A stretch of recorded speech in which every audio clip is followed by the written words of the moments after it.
And welcome once again to Nerf Check, the only podcast of Kings of War that is listened to tens of listeners, where most of them seem to be a lot of U.S. masters for some reason. I am here again. It is me with the looks and the brains. We have the pair of them back on again. Hello, boys, and how are you doing? Bear just farted. Holy. Fucking take credit for that one, dude. She won't even look at For me. those of you listening to the podcast, we are now taking a look at John's crotch, which is covered in Bear's fart. But technically covered in bear, the fart is just in the ambient area around me at the moment, and it is a strong one. Wait. So John, is it creating a 6-inch aura? It is, and my eyes are watering. So it's more like I am so glad we do not edit it is Cloak of Death. It is a Cloak of Death there, dude. Jesus, mate. Bear will acknowledge the camera. She's like, yeah, I did that, and I have no regrets. What you're saying is that you would like to rally away, get some life back, be forced to march out of there. Well, Radiance of life would be nice right now. Yep. Little forced march to get away. Jesus. Well, Ray, the fact that we are not, my God, your eyes are watering. Yeah, I'm this was a fucking gnarly one. And she's sitting in my lap, so like it's really close proximity here. Okay, let's bring this back. Jesus Christ. So I can taste it. How are you doing tonight, Ray? I'm doing well. My dog is definitely not in this room, so I don't have to worry about it. Oh, I can say that the concept for this episode came about from Bug Eater, where you're allowed to bring a free giant, because that seems to be the theme of the events coming up, and each giant can be customized with individual auras or abilities. And it's for that reason that we came up with the idea that we should talk about the major auras, how they can affect your army, and how you can build around them. Similar to what we did at King Beyond the Wall. Yes, but much more restrained, because you can't build a Titan with big shield and ensnare. And just shooting big shield and ensnare. I wonder who would do something so heinous as that. This guy. Yeah. I think defense 2 on the side, that's fine. Just make sure they charge you in the front. It was still less abusive than some of the shit that we put in. The first rounds of shooting before we eliminated that from the pack. Holy shit. All right. Well, needless to say, there are issues with the Mantic Giant creation, which is why Bug Eater has restricted theirs as to what you can do. And Summer Smash is giving a generic giant with some modifications, but close to generic. All right. But Ben, I heard you went away recently. Yes, I actually did. I went to Harlequin Games in Buffalo, New York. Oh my God, I went to the States. Believe it or not, I was a little nervous in going. However, it was a good day. We had a lot of fun. I got to try out the Twilight Kin yet again. I went 1-1-1 for the day. It was a new scoring system that Ren wanted to try out. And it was the first it was the first time they had run a Kings of War tournament since the last time that we did. And we all gone down there. It's been a couple of years. Last February or 2 years ago? 2-3 years ago, because I was the defending champion, believe it or not. I know. I played Corey Reynolds in round 3 and narrowly beat him to allow you took a to bullet win the for tournament. me, so I could finish up on top. So technically, I won. However, this time around, I finished 5th. Justin Berg won. Like I said, it was a good time. It was a good time. We got a chance to go down and see the Buffalo guys. I'm hoping he makes this a more of a solid thing. Ren had a few good ideas, and a couple I weren't overly thrilled about. But hey, it was a Kings of War tournament, and I got to roll dice for a day, so I was pleasantly surprised for that. So yeah, that was my weekend. It was a one day in, out, and done, and that was about it. So nice. Sounds wonderful. Glad you had a good time. Yeah. And John, you had a good time away, so now you're back and you're thinking focused, getting ready for Summer Smash. But before we do that, we're going to talk about the various auras that can impact an army. And I think the first thing which I'm going to bring up is Rally, because there are quite a few armies that have access to Rally. I use them a lot with Ratkin, where every horde, a lot of the special characters can all buff the nerve of their adjacent units. Have you guys used any armies with Rally in it? This weekend, I was using Twilight Kin. I like the Fleet Wardens, so as long as they come with the Fleet Warden, might be, I can't remember what the keyword is called. Corsair keyword. Corsair, yeah. So you can take a captain, and the captain brings Rally along with it, which can be abusive in a Twilight Kin army, I'll tell you, because you can get with the paying for the upgrade and having the guy behind him, you can get 16, 18 regiments of Twilight Kin that will stick around for a hell of a lot longer of a time. So I've kind of just dipped my toe into that shit, but Rally is a great aura to have. We're using one captain or two to get Rally Just too? the one. Oh, just the one. But if you use two, then you go 17, 19. I thought about going higher, but he's not that great of a character. So I figured I'd stick with what I know, and yeah, if you really want to get people, they're like elves, they're like 14, 16, and when you say no, they're 16, 18, and it's just this one little unit, and the way that they look, because they can buy the upgrade. They start at 14, 16. Oh, there you go. They buy the upgrade that makes them 15, 17, yep. And then the Rally takes them up even higher. So yeah, they're dicks. They're absolute dicks. I love it. So why the hell not? I mean, they're nowhere close to what Ratkin can put out, and now with the Forces of Abyss, Herd. Forces of the Abyss, which is see Herd. I'm not so. They have Rally, but it's harder to use because it's still on the Longhorns, I think, which is charming, but they're, I don't know. I think they're kind of mid. So, all right. I've not played with Rally. I don't think I've ever actually used it. Does it impact your thought as an Alpha Strike list that you normally play going in if somebody has Rally, or? No, because I still have to kill them. So, most of the time I got to overcommit anyways to make sure stuff dies. So that the extra point of nerve or 2 points, if they can get it, doesn't really affect it. Ratkin is the only one where it's a real big pain in the ass because they also usually stack Rally on Phalanx units, which hurts me a lot. So the one army that I wish where the Rally doesn't quite cut it, I would say, is Orcs. I think across the board, Orcs are 1 point of nerve too low, because even when they're Rally 2, they go from 13, 15 to 15, 17, which is on a baseline unit. And baseline heavy infantry is already in a bit of a rough spot to play. So I wish they had the extra point of nerve. Well, I famously cannot kill war drums. Like, you name it. That's just a you problem. I don't know what it is. I hate war drums. They're the biggest dicks on the planet. Fuck war drums. Fuck them to hell. I really cannot stand bloody war drums.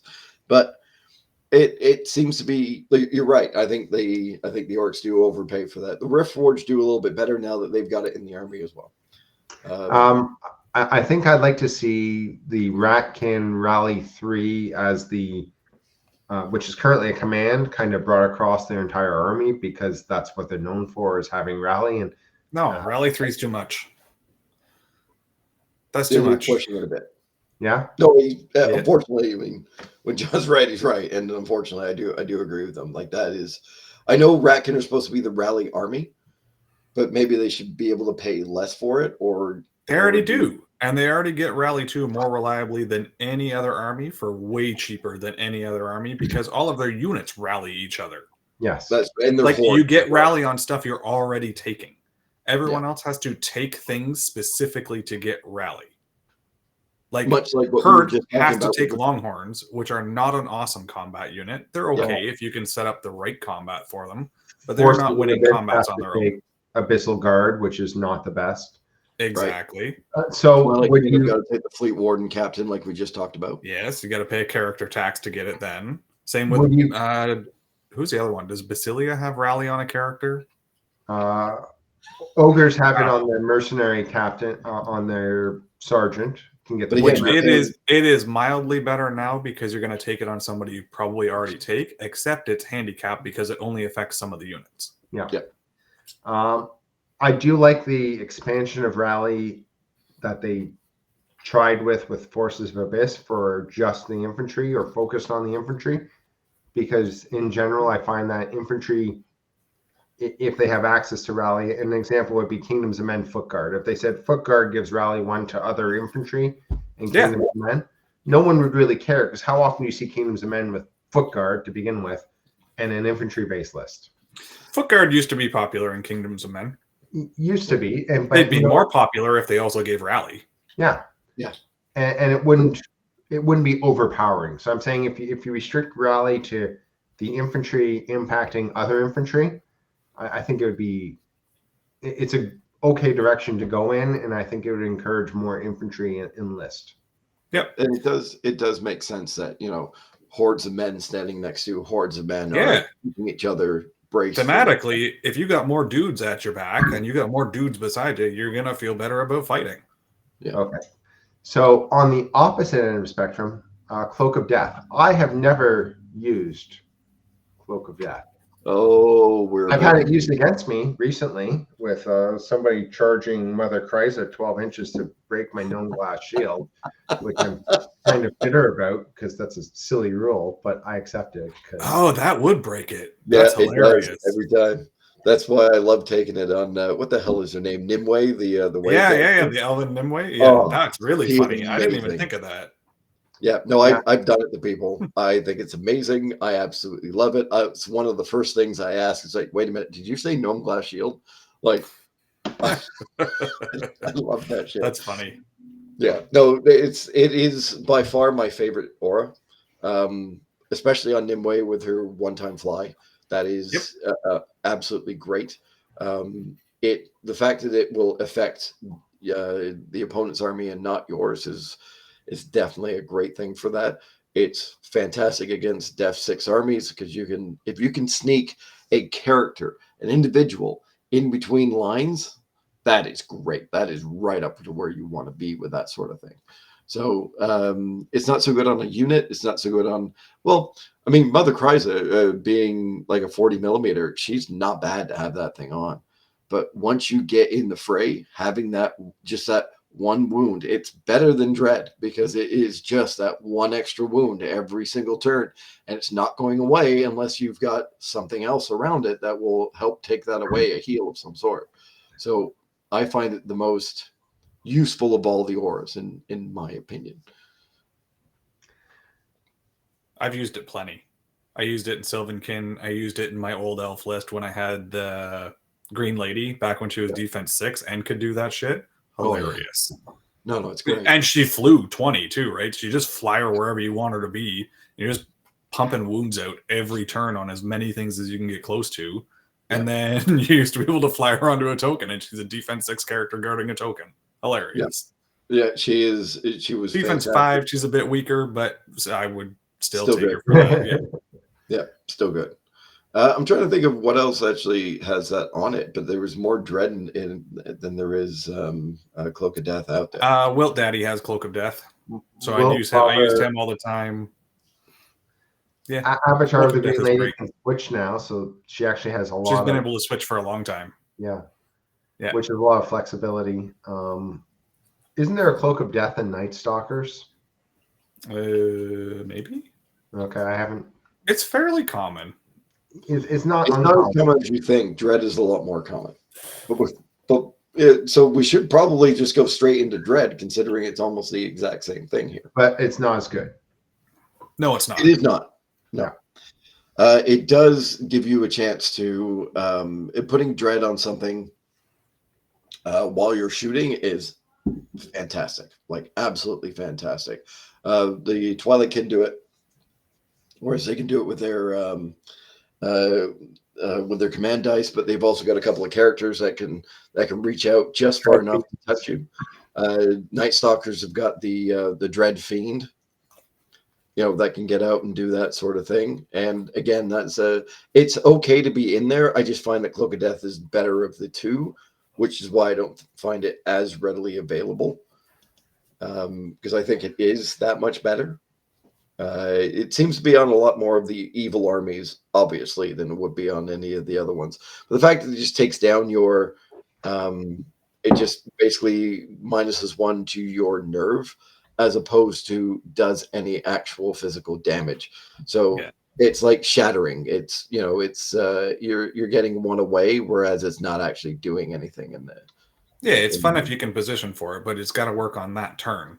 Whereas Cloak of Death is better because it continually gets better turn over turn over turn. If you're not healing it away after 2 turns, it's -2, right? So yeah. I mean, if you hit 6 units with Cloak of Death, that's 6 damage. If you hit it with Dread, it's just Dread on 6 units. Yeah, on whichever ones you're rolling checks against that turn. Yeah. What's the next aura? So I mean, Dread has a purpose. A lot of melee heavy armies will have a fast melee character with it, or support character to run it up to try to punch those combats. But Varangur, I believe, has got a way of getting it in there as well. And there's Dread, lots of places. Dread is a lot easier to get into the army. It's really scary. Well, the opposite of Cloak of Death, Radiance of Life. Also very good. Yeah. I actually rank Radiance of Life below Cloak of Death. Yeah, so do I. But we're all offensive players, not just on the table, but just as people, we're just offensive. So correct. Because you can only Radiance of Life if you're alive, and so if I'm playing someone with Law of Heal, Radiance of Life, etc., you just wipe them out. Yeah, and then it doesn't mean a damn thing. So and it only matters for you if you've been damaged. Yeah. So I find it has less impact in a game than Cloak of Death would. I keep forgetting that it's on the planar apparition, so he's got heal 7 plus Radiance of Life sort of thing, which is just an extra little cherry on top. But a lot of times it's like, well, I've got 1 unit that has 7 damage on it, and the other units that may or may not have something on them are either way out of the way, or all have like 5 or 6 on them as well, and that extra 1 it's helping. It will help keep a unit alive a little bit longer, but in the grand scheme of things, you need an additional heal on top of that. I think that's a Ben thing. I think you should just deploy all this stuff closer together and just make it more like clustered and in each other's way, because then you can Radiance of Life everything at the same time. So if you just like cluster it up really badly, then you're fine. And I think to an extent, Radiance of Life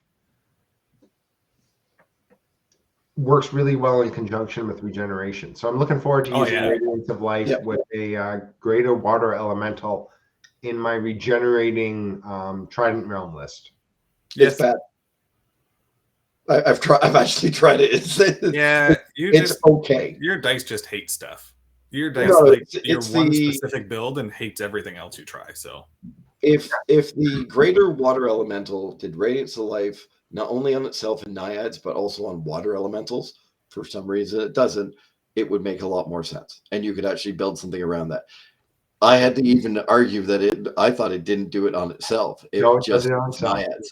But it does actually do it. Anyone listening, except Ben, when Radiance of Life, it impacts yourself and everyone else with the keyword. Yeah, the keyword is naiad on the greater water elemental. I would love to make that work. It works really well with the Worm Riders. Yes, I will give it that. It actually will keep, and it will help keep itself alive because that thing does not want to die. No, but for the most part, naiads are not what they used to be, in my opinion. So okay. Then we go into Forced March. I don't know anyone who has an aura for Forced March. I do. Yep. Northern Alliance does.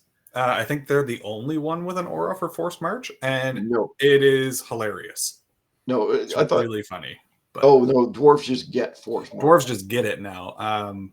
Yeah, Northern Alliance gets an aura force march on one of their characters, so you got to pay a character tax for it. When it is important, it's really important, but it's fine without it too. It's still it puts force march on dwarves, which makes them so much better. Like being able the Northern Alliance works on all my infantry. So I was able to force mark because that's how I beat you the one day. You're like, I got it locked up. I'm like, yeah, watch this. And force marched a unit and then pivoted because you're allowed to pivot when you do it. It's so dumb. Yeah, it was. And pivoted a unit halfway over the line and won. Yeah. So when it works, it's great, but it's not as impactful, I don't think. And it's it is very something limited. you have to look out for. It is one of those ones that can be very, very useful. Those were the ones that I'm trying to think of. Like you can get Aura Strider with Empire of Dust, but those are individual armies that can do it. Aura Life Leech is on Salamanders, if I recall correctly, on their flames. Strider is also on the Hobbits. If you take it with you can take the Gastromancy dude. Yep, who can do that? Who can make your entire cavalry army Strider? It is a great thing. It's pretty funny. Yep, Nathan brought that up to us, and I love and hate you because of that, Nathan. I still think. Did he play the Flamingo army? Who did I? No, Nathan at the tournament. Oh, because he made me a Flamingo Halfling army that I played at a tournament to just do that with, where I had Strider on like 5 units or 6 units of cavalry. It was hilarious. Yeah, really funny. I went. The big Flamingo army is something. I had 3 draws that day because it is fragile as shit, and if you don't kill stuff, you just die. So 3 draws, incredible. With an Alpha Strike army, that is actually awesome. Yeah. Yep. 3 draws, 3 games, 3 draws, and all like dead draws, like 10-10s. Hilarious. That is. So I think that ties us in. If there are other auras that people want to hear our thoughts on, please put them in the comments. We don't normally ask for comments, but we forget things about auras, so just remind us. Do our work for us. There's an aura for everything, but these are the ones that I know that we all use and know that these are the ones that have a bigger impact than you would think. And then we get to discuss the upcoming Summer Smash, which is taking place in June. Yes, with Joel setting this all up. Thank you again, Joel, for doing this. And Nathan running the event, which is going to be fun to watch on the outside. Because we were talking about giants, we do get a free giant in this. Yep, you get a giant. I don't remember if you released the rules for it, but you get a free giant with every army. And so there's a question as to how many giants can you fit in an army? How many points is this, though? Too many giants, I wonder. 2150, I believe. 2150. It is 2150. Yeah. So how many giants is too many giants? Is there such a thing? I don't think there is. I did once play a dragon elf list, which had 2 units of dragons and 4 dragons in it. And you didn't win. And I did not win. You don't want to know why? Because it should have had 5 dragons. Yeah, I told you to take 5. So I think the goal is to take 5 giants in whatever list I do. Well, I'm going to try and get at least 4 and whatever the hell I think this is going to be the summer smash the face out of giants. So this should be kind of fun and to try to put this whole thing together. And if anyone's asking, I might be taking Strider on my giants because I think everyone's going to have giants. So we want to be able to Slayer, you mean? Yeah, you're going to take Slayer on your giants? Yeah. Slayer on the giants. Of course. You don't take Rampage. Who?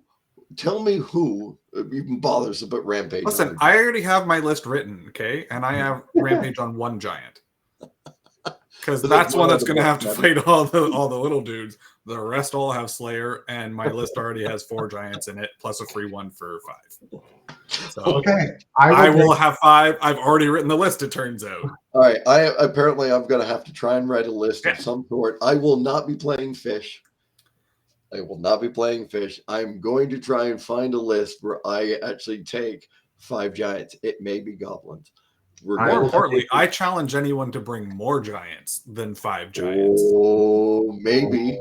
So I have 4 giants in my list, and giants. I mean giants. I don't mean like, oh, it's just a big monster. Like, try to get giants. They got to be 75 mil. They got to be like, how big are they? Height 5, height 6? They're height 6. Height 5, height 6. Yeah, well, like if it's 75 mil. The Goblin Slayer like monster thing you can ride in ogres and goblins, that doesn't count. That's not a giant. You got to bring the giants if you got choices for giants. You got to bring the pain. Bye, Bear. Oh, there's Bear. Do it again, Bear. Get him again. One more. Shut up, Ben. Bear's like, I already let my gas out. I'm done. Bear loves. So does the Cronius count? It's only height 5. Ooh. Is he on a 75? Yeah, he's on a Titan base. How many points is he? 225. That seems reasonable. I would say yes.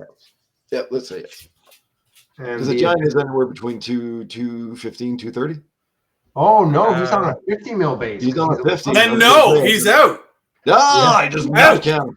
I guess I'm gonna. I was gonna say, Abyssal Father and Tree Herder don't count because you can bring the giant ass stone elemental in those armies. Basically, so, yeah, I'd accept that. Because if you want to take 3 Earth elementals, and Wilfather. Wilfather doesn't count. He doesn't count. Oh, because he's on a 50. He's on a 50, and he's only like height 5. He's a little guy. You got to bring the big boys. Because if he is, he's already bringing that shit. Right? You got to bring the big boys out for this. Yeah, I think I'm going to be doing this. I've got an idea now. I have a secret idea that I might be able. And John, you're going to be getting a text very soon on how many of these 75 mil things can we fit in a certain type of army. Wink, wink. That may or may not be Egyptian. I don't have an Egyptian army. Oh, you're going to be. Oh, but you can fit a shitload in that one. Yeah. I think we might have to have this discussion. It's not hard. You bring 3 friggin' bone giants and Shobek. And then you'll be at 5. You got to see if there's one you can sneak in there to get to 6 to win this competition. So Nerf Chick is now making Summer Smash. Nerf will be at Summer Smash. Yep, and we're making real list to beat us because we're gonna be playing giants. Yep, all giants all the time. My list has 10 drums. Is that including the free giant? No, 11 with the free giant. Yep, so lucky 11.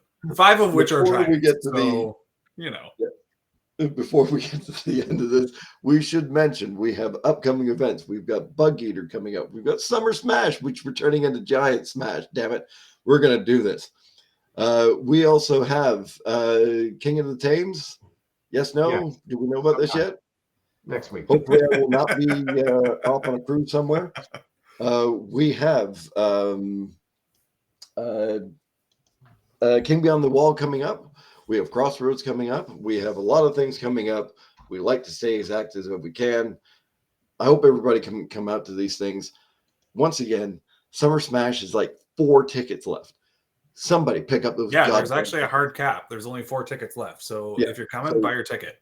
Please, please, please come out and play this stuff. We're going to make it as fun as we possibly can. We're all going to go and have a damn good time. You might as well come along with us.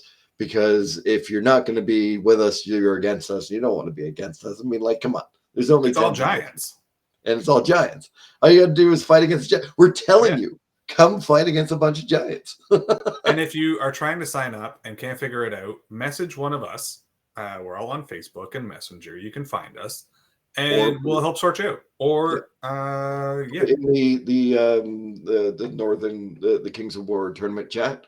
We're all on that. We will all check that. There's or guys tag one of us in the Kings of War pages, and we'll find you that way because we can help you out. Yep. So if you need to get a hold of us, we're pretty easy to get a hold of. All right. Do we have anything else to talk about tonight? No, but it turns out I got to paint one more giant. I only have 4 painted, I guess. I have one for you. I got one for you.